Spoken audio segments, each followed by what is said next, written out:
Hello friends, welcome to చందమామ కథలు by RK. చందమామ కథల ప్రపంచంలోకి వెళ్దామా?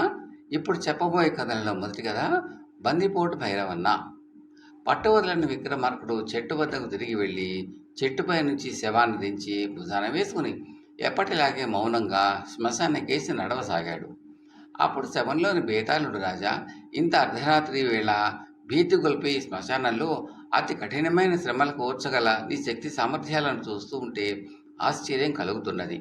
బహుశా అందుకు కారణం నువ్వు ప్రజాపాలనలో అనుసరించి తిరుగులేని న్యాయ ధర్మ సూత్రాలు కావచ్చును. అయితే ఒక్కొక్కసారి కొందరు రాజులు ఏదో తాత్కాలికమైన మానసిక బలహీనత కారణంగా తాము అంతవరకు అమలుపరుస్తూ ఉన్న న్యాయ సూత్రాలకు, శిక్షా స్మృతులకు భిన్నమైన నిర్ణయాలు చేస్తూ ఉంటారు. ఇందుకు ఉదాహరణగా బందిపోటు భైరవన్న కథ చెబుతాను, శ్రమ తెలియకుండా విను అంటూ ఇలా చెప్పసాగాడు. పూర్వం మందార దేశాన్ని మణిధ్వజుడు అని రాజు పాలించేవాడు. ఆయన ధైర్య సాహసాలు, వివేకము గల రాజు. న్యాయ పరిపాలనకు ఆయన పెట్టింది పేరు. ఆయన కాలంలో శిక్షాస్మృతి అతి కఠినంగా ఉండేది. పట్టుబడిన దొంగల చేతులను నరికించేవాడు, బందిపోట్లను ఉరి తీయించేవాడు. అయినప్పటికీ దేశంలో బందిపోట్ల బెడద తప్పలేదు. మందార దేశానికి పక్కనే ఉన్న సౌవీర దేశానికి మధ్య పెద్ద అరణ్యం ఉన్నది. ఆ అరణ్యంలో ఉన్న బందిపోట్ల కారణంగా ప్రజలు నానాయాతనలకు గురి అవుతూ ఉండేవారు. మణిధ్వజుల సైనికులు ఆ బందిపోట్లను పట్టుకోవడానికి అనేకసార్లు ప్రయత్నించి విఫలమయ్యారు. దానికి కారణం ఆ గీకారణ్యంలో బందిపోట్లకు అనేక రహస్య స్థావరాలు ఉండటమే. ఆ అరణ్యంలో ఉన్న భైరవన్న ఒక పెద్ద బందిపోటు. తండ్రి చనిపోయాక అతి చిన్న వయసులోనే వాడు బందిపోట్లకు నాయకుడయ్యాడు. దారులు కాచి దోచుకోవడం వాడికి వెన్నతో పెట్టిన విద్య. ధనికులు ఎవరైనా అరణ్య మార్గాన వెళుతున్నారని తెలిస్తే వీలు చూసుకుని వాళ్లపై తన ముఠాతో పడి డబ్బు కొల్లగొట్టేవాడు. ఒకసారి భైరవన్న అనుచరులు ఒక మునిని మారువేషంలో ఉన్న రాజుగారు గూఢచారిగా అనుమానించి వాడి దగ్గరకు తీసుకుని వచ్చారు. ఆయన మునే అని నిర్ధారణ అయ్యాక భైరవన్న మునిని అరణ్యం దాటించి వదిలివేయమని తన అనుచరులను ఆదేశించాడు. ముని అక్కడి నుంచి కదలక భైరవన్నతో, నాయన, నేను కావాలనే ఈ దుర్గమమైన అరణ్యంలోకి వచ్చాను. నేను ఒకానొక యోగ సాధనలో ఉన్నాను. దానికి ఏకాగ్రత చాలా అవసరం. నేను ధ్యానంలో ఉన్నప్పుడు నన్ను ఎవరూ పలకరించరాదు. అయితే నేను ఇంతవరకు మునుపు ఎక్కడెక్కడ యోగముద్రలో కూర్చున్నా దారిన పోయేవాళ్ళు తరచూ వచ్చి ప్రశ్నలతో వేధించుతూ నా ఏకాగ్రతను భంగపరిచేవారు. కొంతకాలం పాటు నీ రహస్య స్థావరంలో నేను తపస్సు చేసుకోవడానికి తగిన ఏర్పాట్లు చేయగలవా అన్నాడు. భైరవన్న ఇందుకు అంగీకరించి మునికి కావలసిన ఏర్పాట్లు చేసి ఆయన అవసరాలను తనే స్వయంగా చూడసాగాడు. ముని తపస్సు నిర్విఘ్నంగా సాగింది. ఒకనాడు ముని భైరవన్నను పిలిచి, నాయన, వేసవి వచ్చింది. నేను హిమాలయ పర్వతాలకు వెళ్ళాలి. నీ శుశ్రూషలు, ప్రవర్తన నాకు ఎంతో ఆనందం కలిగించాయి. నాకు బాధ కలిగించేది నీ వృత్తి. పరుల సొమ్ము దోచుకోవడం పాపమని నీకు తెలియదా? పొట్టపోసుకోవడానికి ఎన్ని మార్గాలు లేవు. అతి హీనమైన ఈ జీవన మార్గాన్ని వదులుకో అని హితబోధ చేశాడు. దానికి భైరవన్న, స్వామి, పాపమేదో పుణ్యమేదో నాలాంటి వాడికి ఏం తెలుస్తుంది? మా తాత తండ్రుల నుంచి మా వృత్తి ఇదే. నాకు కత్తి యుద్ధం తప్ప ఇంకో విద్య రాదు. నన్ను రాజుగా సైనికుడిగా పెట్టుకుంటారా? పెట్టుకోరు. ఆయనకు దొరికిన దొంగలను కఠినంగా శిక్షించడం తప్ప బాగుపరచాలన్న యోచన ఉందా అని నిట్టూర్చాడు. ముని భైరవన్నను మార్చాలని శతవిధాలు యత్నించి అవి విఫలమయ్యాక వాడితో, నాయన, నాకు తోచింది నీకు చెప్పాను. ఇక నీ ఇష్టం. నువ్వు నాకెంతో సేవ చేశావు. నీకు ఒక ప్రత్యుపకారం చేయదలచాను. నాకు తెలిసిన మంత్రం ఒకటి నీకు ఉపదేశిస్తాను. దాన్ని జపించిన వెంటనే నువ్వు శిశువుగా మారిపోతావు. నీ జీవితాన్ని మళ్ళీ పుట్టుక నుంచి మొదలు పెడతావు. అయితే తిరిగి భైరవన్నగా మాత్రం మారలేవు. ఇది గుర్తుంచుకుని అవసరం వచ్చినప్పుడు ఈ మంత్రాన్ని జపించు అని ముని భైరవన్నకు ఆ మంత్రాన్ని ఉపదేశించాడు. ఇలా ఉండగా ఒకసారి సౌవీర దేశానికి ధన సహాయం కావలసి వచ్చినప్పుడు మందార దేశపు రాజు మణిధ్వజుడు ఆ ధనాన్ని బెరిగిల్లాంటి సైనికులతో తన దళపతిని తోడిచ్చి పంపాడు. అయితే ఆ ధనం సౌవీర దేశం చేరలేదు. దళపతి సైనికులు కూడా ఏమైంది తెలియరాలేదు. ఇది అరణ్యంలో ఉన్న బందిపోట్ల పని అని మణిధ్వజుడు నమ్మాడు. ఆయన పెద్ద ఎత్తున సైన్యాన్ని సమీకరించి తనే స్వయంగా నాయకత్వం వహించి అరణ్యంలోని బందిపోట్ల స్థావరాలు అన్నింటినీ చుట్టుముట్టాడు. భైరవన్న దొరికిపోయాడు. రాజు వాటిని విచారణ జరిపినప్పుడు దళపతితో పంపిన ధనం విషయం తనకు తెలియదన్నాడు. కానీ తన బందిపోటును కాదని మాత్రం అనలేదు.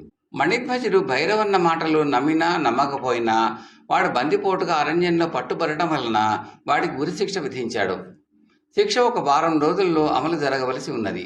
ఈలోగా వాడిని కారాగారంలో ఉంచారు. భైరవన్న తన దుస్థితికి కుమిలిపోసాగాడు.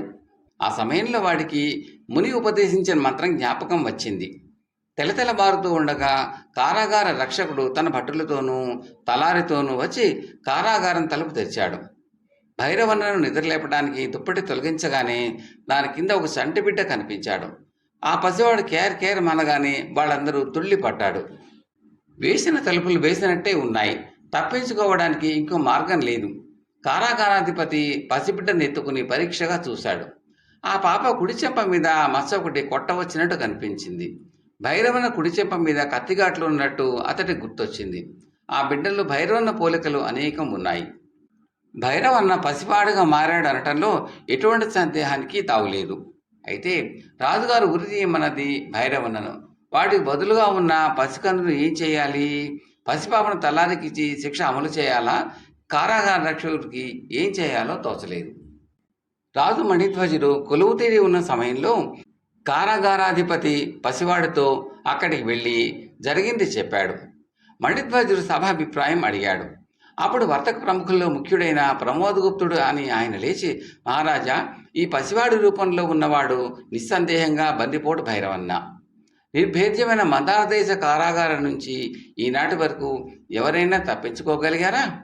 ఏ మాయా మంత్రాల సాయంతోనో భైరవన్న శిక్ష తప్పించుకోవాలని చూస్తున్నాడు. ఆ తర్వాత వాడు భైరవన్నగా మారగలడు. తమరు బందిపోటుకు విధించదగిన శిక్ష విధించారు కనుక పసివాడి రూపంలో ఉన్న భైరవన్నను ఉరి తీయవలసింది. పసివాడిని కనుకరించి తమరు వదిలేస్తే వాడు మళ్ళీ బందిపోటు భైరవన్నగా మారవచ్చు. ముందు ముందు మంత్రతంత్రాల సాయంతో నేరస్తులు ఇలా మారి శిక్షలు తప్పించుకోవచ్చు. వీడిని పసివాడాన్ని వదిలివేయటం అంటే మన శిక్షాస్మృతిని మనమే అపహాస్యం చేసినట్టు అవుతుంది. కనుక పసివాడని కనికరించగా ఈ రూపంలో ఉన్న బందిపోటు భైరవన్నను ఉరి తీయడం న్యాయమే అవుతుంది అన్నాడు. మణిధ్వజుడు కొంచెంసేపు ఆలోచించి పసివాడు శిక్షార్హుడు కాదని చెప్పటమే కాక వాడు తన అంతఃపురంలో పెరుగుతాడు అని సభకు తెలియపరిచాడు. బేతాళుడు ఈ కథ చెప్పి, రాజా, నాకు మణిధ్వజుడి న్యాయ నిర్ణయం గురించి అనేక సందేహాలున్నాయి. పసివాడి రూపంలో ఉన్నవాడు భైరవన్న అని అందరూ అంగీకరించారు కదా. రూపం మార్చుకున్నంత మాత్రాన బందిపోటు శిక్షార్హుడు కాకుండా పోతాడా? పైగా పసివాడిని అంతఃపురంలోకి తీసుకుపోవడం అంటే ఒక బందికోటుకు రాజమర్యాదలు జరిపించినట్టే కదా. పసివాడు అన్న జాలి రాజును శిక్షాస్మృతిని మర్చిపోయేటట్టు చేసిందా? ఈ సందేహాలకు సమాధానం తెలిసి కూడా చెప్పకపోయావో నీ తల పగిలిపోతుంది అన్నాడు. దానికి విక్రమార్కుడు, మణిధ్వజుడి న్యాయ నిర్ణయం సరి అయినది. శిశువు రూపంలో ఉన్న భైరవన్న నిరపరాధి. రాజు తన దళపతి ద్వారా పంపిన ధనాన్ని తాను దోచుకోలేదని భైరవన్న అన్నాడు. వాడి రహస్య స్థావరంలో ఆ ధనం దొరకలేదు. కాబట్టి భైరవన్న అబద్ధం ఆడటం లేదని రాజు గ్రహించి ఉండాలి. అందువల్ల ఆ విషయంలో వాడు శిక్షార్హుడు కాడు. భైరవన్న పసివాడుగా మారిన క్షణంలోనే తన పాప జీవితానికి స్వస్తి చెప్పాడు. ముని భైరవన్నకు మంత్రం ఉపదేశించడంలోని ప్రధాన ఉద్దేశం వాడిని సన్మార్గం వైపు మళ్లించడమే. పసివాడుగా మారిన భైరవన్న కొత్త జన్మ ఎత్తినట్టే. ఈ అన్ని కారణాల వల్ల రాజు నిర్ణయం పూర్తిగా న్యాయసమ్మతమనే దాంట్లో ఎలాంటి సందేహానికి తావులేదు అన్నాడు. రాజుకి ఈ విధంగా మౌనభంగం కలగగానే బేతాళుడు శవంతో సహా మాయమై తిరిగి చెట్టెక్కాడు. కథ సమాప్తం. రెండవ కథ, దొంగల నాయకుడు. ఈ కథను రాసిన వారు శ్రీ కోపల్లె రామారావు గారు. పూర్వం వింధ్య పర్వతాలలో ఒక దొంగల ముఠా ఉండేది. వాళ్ళ నాయకుడు పెద్దవాడే పక్షవాతం వచ్చి అవసాన దశ చేరుకున్నాడు. అప్పుడు అతను తన కింద ఉన్న వారిని పిలిచి, నేను త్వరలోనే చచ్చిపోతాను, అందుచేత మీరు మరొక నాయకుడిని ఎన్నుకోవలసి ఉంటుంది. నా జీవితంలో నేను ఎన్నో రకాల దొంగతనాలు చేసి ఎంతో సాహసము యుక్తి కనబరిచాను. కానీ ఎంత ప్రయత్నించినా కూడా 3 దొంగతనాలు మాత్రం చేయలేకపోయాను. మీలో ఎవడు వాటిని చేయగలుగుతాడో వాడు మీకు నాయకుడుగా ఉండదగినవాడు. ఆ 3 దొంగతనాలు ఏమిటి అంటే, 1. గొల్ల గోపయ్య మందలో గొర్రెలను కాజేయటం. 2. మునుసపు నాగరాజు గారి చెంకీ చెప్పుల జత దొంగిలించటం. 3. రాజుగారు ధరించే నక్షత్రమాలను అపహరించటం. ఈ 3 పనులు నాకు సాధ్యం కాలేదు. ఈ మూడింటిని దొంగిలించిన వాణ్ణి మీరు నాయకుడిగా పెట్టుకోండి అని చెప్పి కొద్ది కాలానికే ప్రాణాలు వదిలేయడం. దొంగల ముఠాలో ధైర్య సాహసాలు ఉన్న యువకులు కొందరున్నారు. వారంతా కూడా ఈ 3 దొంగతనాలు చేయడానికి విశ్వ ప్రయత్నాలు సాగించారు. వారిలో భూపతి అనే మంచి తెలివితేటలు ఉన్న యువకుడు ఒకడున్నాడు. భూపతి మొట్టమొదటగా గొల్లగోపయ్య మందల మీద దృష్టి సారించాడు. 3 రోజులు గోపయ్య దినచర్య శ్రద్ధగా గమనించి ఒక వింత విషయం తెలుసుకున్నాడు. గోపయ్య తన గొర్రెల మందకు అహోరాత్రాలు కాపలా కాస్తాడు. ఉదయమే మందను తోలుకుని బీళ్ల మీద మేపుతాడు. రాత్రల్లా వాటిని చావట్లో ఉంచి మధ్య గడ్డ కింద చేతికర్ర బోటు పెట్టుకుని నిలబడి కాపలా కాస్తాడు. గోపయ్య ఎప్పుడు నిద్రపోతాడు? ఆవురాత్రాల్లో గొర్రెల కాపలా ఉంటే దొంగతనం ఎప్పుడు చేసేటట్టు? ఇందులో ఉన్న కిటుకు ఏమిటో భూపతికి అర్థం కాలేదు. ఒకనాడు వాడు గోపయ్య ఇంటికి వెళ్ళి అతని భార్యతో, ఏమోయ్, మీ గొర్రెలను ఎవరో దొంగతనం చేశారు అని చెప్పాడు. ఈ పిచ్చ సచ్చినాడు కర్ర మీద గడ్డం ఆనించి నిలబడి గొడ్డు నిద్రపోతాడు. ఈ సంగతి దొంగలకు తెలిసింది కాబోలు, వారికి దొంగతనం ఎందుకు జరగదు అన్నది గోపయ్య భార్య. ఆ రాత్రి భూపతి గోపయ్య మందలో గొర్రెలు 4 తోలుకుని మిగతా దొంగల దగ్గరికి పోయి, ఇవి గోపయ్య గొర్రెలు, మళ్ళీ పోతున్నాను, ఈసారి మునసపు నాగరాజు గారి చెంకీ చెప్పులతో గాని రాను అన్నాడు.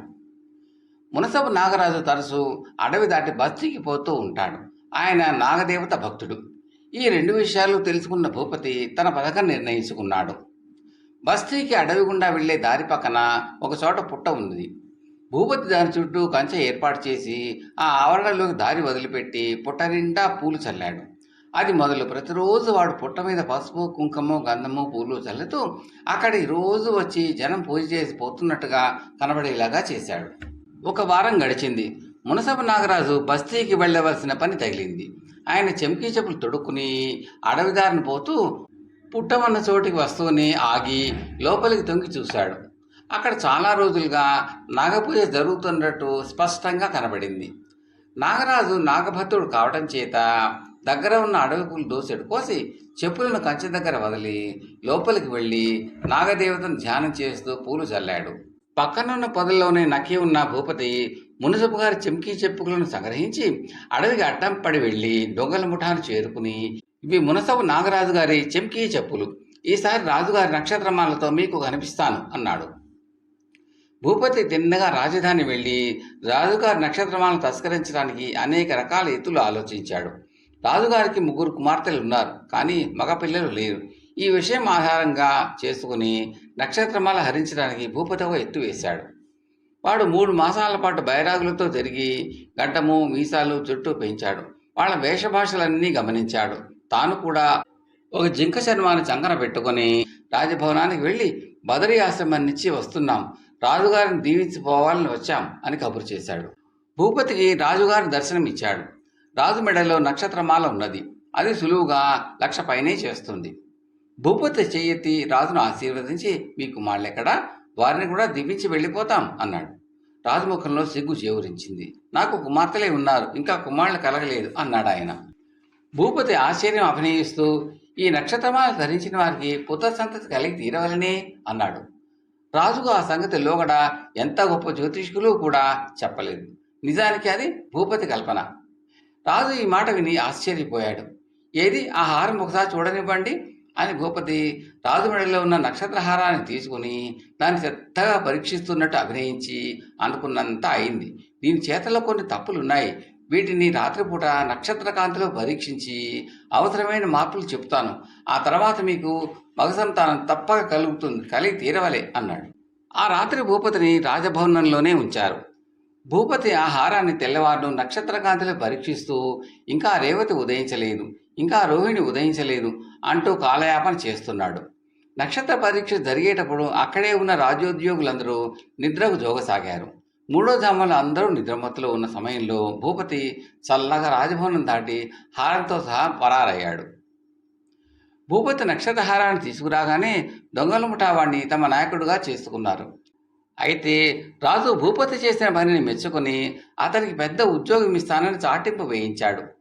భూపతి తన దొంగలందరినీ వెంట పెట్టుకుని రాజధాని నగరానికి వచ్చి రాజుగారి కొలువులో ప్రవేశించి దేశంలో దొంగలందరికీ సింహ స్వప్నమై ప్రజలకు దొంగల బాధ అనేది లేకుండా చేశాడు. కథ సమాప్తం. మూడవ కథ 3 ప్రశ్నలు. ఈ కథను రాసిన వారు శ్రీ జి వీరారెడ్డి గారు. పూర్వం అవధ దేశపు రాజుకు ఒక అందాల రాశి అయిన కుమార్తె ఉండేది. అపూర్వమైన ఆమె సౌందర్యం గురించి విని ఎక్కడెక్కడ దేశాల రాజకుమారులు ఆమెను వివాహం ఆడాలన్న కోరికతో వచ్చేవారు. ఆమె వారితో ప్రసంగించి తనకు తోచిన ప్రశ్నలు ఏవో అడిగి వారు చెప్పే సమాధానాలు విని పంపేస్తూ ఉండేది. ఆమె ఏమి అడుగుతుందో ముందుగా ఎవరికీ తెలియదు. ఆమె అడిగే ప్రశ్నలు కొందరు సరైన సమాధానాలు ఇచ్చామనుకునేవారు, కొందరు తెలివిగా సమాధానాలు ఇచ్చామనుకునేవారు. ఏమైనా ఆమె ఎవరిని వివాహం ఆడలేదు. ఈ రాజకుమార్తె గురించి కాశీరాజు కొడుకు విన్నాడు. అతనికి కూడా ఆమెను పెళ్లాడ బుద్ధి అయింది. అతను తన రాజధాని నుంచి బయలుదేరి నదులు కొండలు దాటుతూ అవధి నగరానికి అతి ప్రయాసతో చేరాడు. దారిలో అతనికి ఒక అడవి తగిలింది. ఆ అడవిలో అతనికి చాలా ఆకలి వేసింది. అతను ఒక చిన్న జింక పిల్లను కొట్టాడు. దాన్ని కాల్చుకు తిందామని చితుకులు పేర్చి నిప్పులు చేయటానికి ప్రయత్నిస్తే గాలి బయలుదేరి నిప్పును ఆర్పేసింది. అంతకంతకు గాలి తీవ్రత హెచ్చిపోవటం వల్ల అతడు తిండి ఆశ వదులుకున్నాడు. ఇంతలోనే గాలికి చెట్లు రాసుకుని అడవిలో అగ్గిపుట్టుకొచ్చింది. గాలి సహాయంతోనే అది అతి త్వరగా అరణ్యమంతా వ్యాపించింది. ఆ కార్చిచ్చు నుంచి రాజకుమారుడు బయటపడేసరికి తల ప్రాణం తోకకు వచ్చినట్టయింది. అతను చీకటి పడే వేళకు అడవి అవతల ఉన్న మైదాన భూములు చేరుకున్నాడు. ఆకలి దహించుకుపోతున్నది. కొద్ది దూరంలో అతనికి ఒక పూరి గుడిసె కనబడింది. ఆ గుడిసె వెలుపల ఒక స్త్రీ రాళ్లపొయ్యి పెట్టి దాని మీద ఒక కుండలో గంజి కాస్తున్నది. ఆ గంజి కోసం 7-8 మంది పిల్లలు కాచుకుని ఉన్నారు. రాజకుమారుడు ఆ స్త్రీని చూసి, రోజల్లా తిండి లేదు, ఆకలి బాధ తీరే ఉపాయం ఏదన్నా చేస్తావా అని అడిగాడు. కొంచెం ఆగునాయన, మాతో పాటు ఈ గంజి తాగుదుగాని అన్నదా స్త్రీ. తర్వాత కుండలో ఉన్న గంజిని ఆమె రాజకుమారుడికి కడుపు నిండా పెట్టింది. మిగిలింది ఆమె బిడ్డలకు చాలలేదు. ఆమెకు ఒక చుక్క కూడా మిగలలేదు. రేపు పొద్దున కడుపు నిండా తిందుగాని ఈ పూట పడుకోండి అని తన పిల్లలకు చెప్పింది. ఆమె స్థితి చూసి రాజకుమారుడి హృదయం ద్రవించింది. అతను ఆ రాత్రి ఆ గుడిసెలోనే గడిపి మర్నాడు వచ్చేస్తూ ఆ స్త్రీకి తన వద్ద ఉన్న డబ్బంతా ఇచ్చేశాడు. ఆ తర్వాత అతను క్షేమంగా అవధి నగరం ప్రవేశించాడు. రాజకుమార్తె అతనితో మామూలుగా చాలాసేపు మాట్లాడి అతని పుట్టుపూర్వోత్తరాలు అన్నీ అడిగి తెలుసుకున్నది. ఆ తర్వాత మాటల సందర్భంలో ఆమె అతనితో సముద్రంలో బడబాగ్ని ఎలా ఉండగలుగుతున్నది అని అడిగింది. రాజకుమారుడు ఆమెకు పూరి గుడిసెలో తను గంజిపోసిన పేరాల వృత్తాంతం చెప్పి, దారిద్ర్య బాధ ఆ మనిషి హృదయంలో ఉన్నట్టే బడబాగ్ని కూడా సముద్రంలో ఉండగలుగుతుందనుకుంటాను అన్నాడు. మరికొంతసేపు సంభాషణ సాగాక రాజకుమార్తె మిత్రులుగాను శత్రువులుగాను ఉండేది ఎవరు అని రాజకుమారుణ్ణి అడిగింది. రాజకుమారుడికి అడవిలో తనకు కలిగిన అనుభవం గుర్తుకొచ్చింది. తనను నిప్పు చెయ్యనివ్వని గాలే అడవిలో కార్చిచ్చును పుట్టించి వ్యాపింపజేసింది. అతను ఈ అనుభవం రాజకుమార్తెకు చెప్పి, నిప్పు గాలి తీసుకున్నట్టయితే అవి శత్రువులు మిత్రులుగా కూడా అనవలసి వస్తుంది కదా అన్నాడు. మరికొంతసేపు మాటలు నడిచాక రాజకుమార్తె రెక్కలు లేకుండా ఎగిరే తీయేది అని అడిగింది. దానికి రాజకుమారుడు నవ్వి, మనసు రెక్కలు లేకుండా ఎగరగలదు అనడానికి సందేహం లేదు. నేను నిన్ను గురించి వినగానే నా మనసు ఎగిరి నీ దగ్గర వచ్చి వాలింది. దాన్ని వెతుక్కుంటూ అష్ట కష్టాలు బట్టి నిన్ను చేరుకున్నాను. ఇలా వస్తున్న సంగతి ఎవరికి చెప్పను కూడా లేదు అన్నాడు. తన ప్రశ్నలకు కాశీ రాజకుమారుడు అనుభవపూర్వకమైన సమాధానాలు ఇచ్చినందుకు రాజకుమార్తె చాలా సంతోషించి అతన్ని భర్తగా వరించింది. ఇద్దరికీ వైభవంగా పెళ్లి జరిగింది. కథ సమాప్తం. 4వ కథ దురాశ. ఇది చిన్న కథ. దీనిని రాసిన వారు శ్రీమతి శారద గారు. ఒక ఊళ్ళో రామశాస్త్రి అనే పౌరోహిత్య బ్రాహ్మణ పండితుడు ఉండేవాడు. పౌరోహిత్యం మీద రాబడి తక్కువ. తన పాండిత్యం మీద లక్షలు గడించి ఖ్యాతి సంపాదించుకోవాలని రామశాస్త్రి ఆశ. ఇంతలో ఆ దేశపు రాజు రుద్రయాగం తలపెట్టి దేశంలోని ప్రతి గ్రామంలోనూ గల బ్రాహ్మణ పండితులందరికీ ఆహ్వానాలు పంపాడు. ఆహ్వానం అందగానే రామశాస్త్రి తన కళలు పండుతున్నాయనుకున్నాడు. రాజుగారి సమక్షంలో తన పాండిత్యం చూపి ఆస్థాన విద్వాంసుడుగా అక్కడే ఉండిపోవచ్చు. ఈ ఉద్దేశంతో అతను తన ఊళ్ళో పౌరోహిత్యాలన్నీ వదిలేసుకుని ఉన్న ఇల్లు అమ్మేసి రుద్రయాగం ప్రారంభం కావడానికి ఎదురు చూడసాగాడు. ఊళ్ళో వాళ్ళు ఇంకో పౌరోహిత్య బ్రాహ్మణ్ణి తెచ్చిపెట్టుకున్నారు. ఇంతలో రాజుగారి అనారోగ్యం కారణంగా రుద్రయాగం ఆ ఏటికి వాయిదా పడింది. రెంటికి చెడ్డ రేవడిలాగా రామశాస్త్రి ఇంకో ఊర్లో పౌరోహిత్యం చేసుకోవడానికి వెళ్ళవలసి వచ్చింది. కథ సమాప్తం. ఈ కంటెంట్ నచ్చితే లైక్ చేయండి, బంధుమిత్రులకు షేర్ చేయండి, సబ్స్క్రైబ్ చేసి గంట సింబల్ ఆల్ కూడా నొక్కండి.